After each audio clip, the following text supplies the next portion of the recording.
안녕하세요. 오늘은 많은 분들이 궁금해하는 주제, 죄, 업보, 카르마는 정말 존재할까? 혹은 그 모든 게 허상이라면 우리는 어떻게 살아야 할까? 이런 질문에 대해 깊이 이야기해보려 합니다. 혹시 이런 생각 해보신 적 있으신가요? 나는 왜 이렇게 힘들까?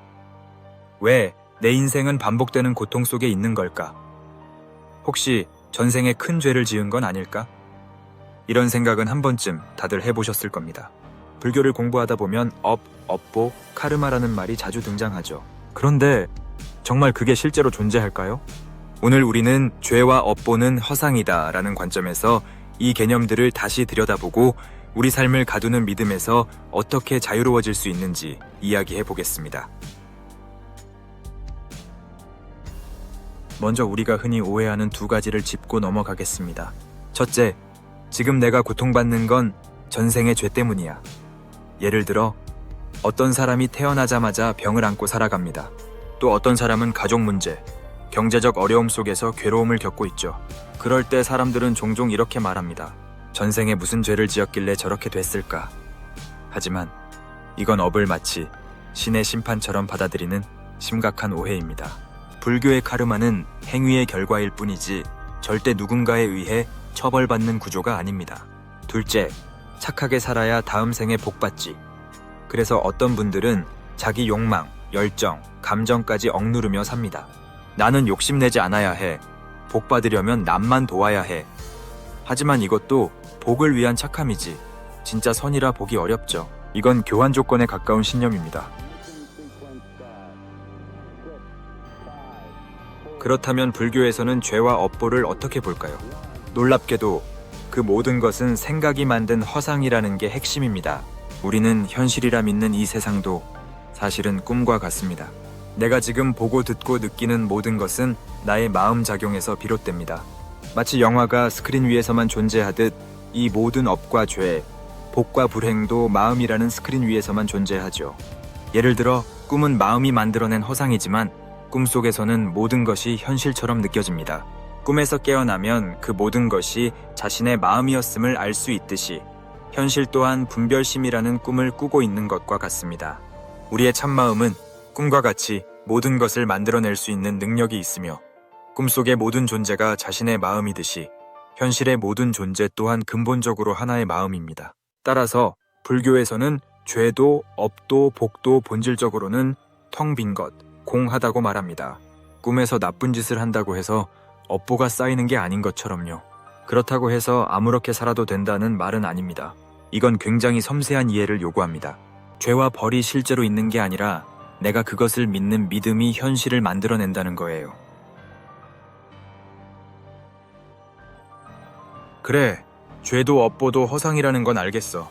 근데 왜 나는 여전히 죄책감을 느끼고 인과응보가 작용할까?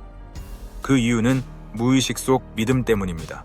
의식적으로는 죄는 없어 라고 말하면서도 마음 깊은 곳에서는 그건 나쁜 짓이야 라는 믿음이 살아있어요. 그래서 우리는 어떤 행동을 하지 못하고 그 행동이 남에게 상처를 주면 괴로워합니다. 이건 처벌 때문이 아니라 나 스스로 만든 죄의식 때문입니다. 무식 깊은 곳에서 죄의식이라는 믿음이 있기 때문입니다. 우리는 믿음을 통해 세상을 만들어갑니다. 사람들이 업보는 존재한다고 믿으면 그 믿음이 실제 삶에 영향을 미칩니다. 복을 지으면 좋은 일이 생긴다고 믿고 죄를 지으면 벌을 받는다고 믿습니다.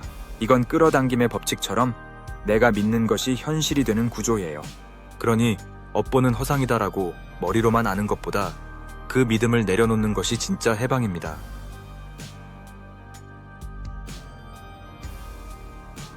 복을 바라고 덕을 쌓는다는 개념 역시 좋고 나쁨의 상대적 기준에 기반한 믿음입니다. 내 입장에서 복이라 생각하는 행동이지만 누군가에게는 해가 될 수 있습니다. 예를 하나 들어볼게요. 부모가 자식에게 이렇게 말합니다. 나는 너를 위해 모든 걸 희생했어. 그러니까 넌 내 말대로 살아야 해. 부모는 자식을 위해 헌신했고 그게 복을 짓는 일이라 믿습니다.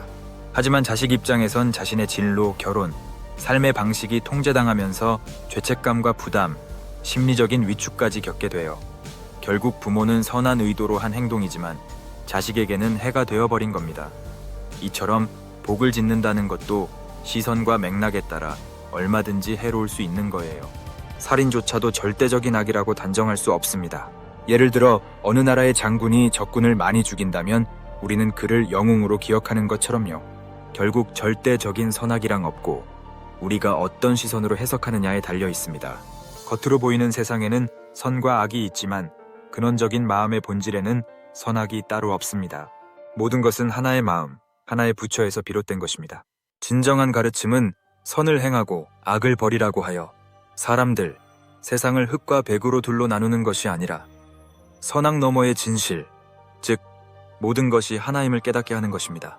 그렇기 때문에 복을 짓는다는 것도 내 주관적인 믿음의 산물에 불과하지요.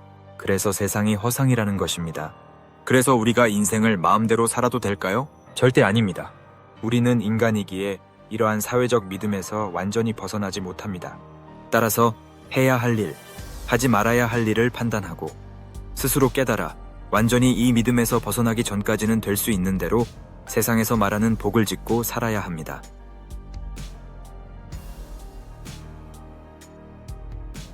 업보는 실제로 작용할 수 있지만 깨달은 자는 그로부터 자유롭습니다. 불교 경전에 나오는 인물 중 업보에 관련해서 가장 상징적인 존재가 바로 앙굴리마라입니다. 부처님의 제자 앙굴리마라는 100명을 죽였지만 깨달음을 얻고 돌팔매질이라는 현실적인 업보를 당해도 마음은 흔들리지 않았습니다. 왜냐하면 그는 이제 이 모든 것이 꿈, 생각, 허상, 그리고 자신이 누구인지를 진실로 알았기 때문입니다. 현실에서는 돌팔매라는 아픔을 느끼지만 그와 동시에 그 아픔 또한 허상이라는 것을 아는 것입니다.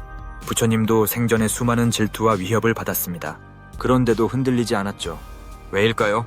그는 이 세상이 꿈이라는 것을 알았기 때문입니다.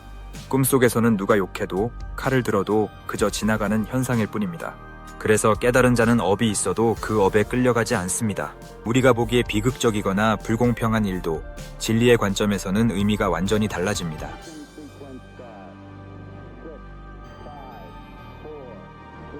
자, 그렇다면 아직 깨닫지 못한 우리는 죄와 업보에서 어떻게 벗어날 수 있을까요? 불교에서는 두 가지 방법을 말합니다.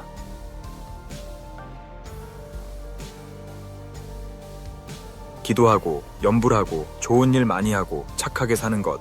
이건 마치 더러운 물에 정수기를 거는 것과 같습니다. 완전한 정화는 아니지만 마음을 가라앉히고 업의 흐름을 잠시 멈출 수 있죠.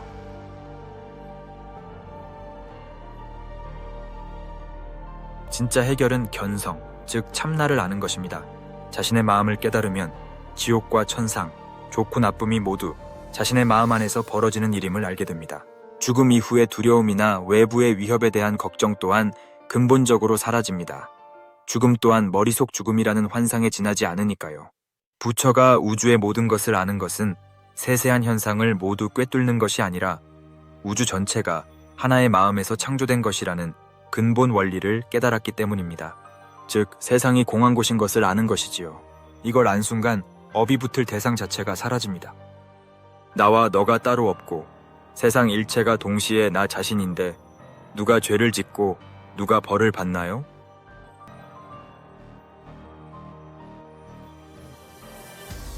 정리하자면 죄와 업보는 본질적으로 허상입니다.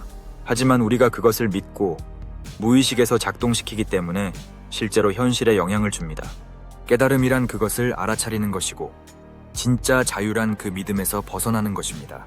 죄를 짓지 않는 삶, 복을 쌓는 삶은 업보에 대한 두려움 때문이 아니라 내 내면의 평화를 위해 선택하는 길입니다. 이제는 자신을 죄인으로 바라보는 믿음에서 벗어나 진정한 나의 자유를 향해 한 발 내딛어 보시길 바랍니다. 이 영상이 마음에 울림을 주었다면 좋아요와 구독, 그리고 댓글로 당신의 생각을 나눠주세요. 우리 모두의 마음이 조금 더 가벼워지길 바라며 저는 다음 영상에서 뵙겠습니다. 감사합니다.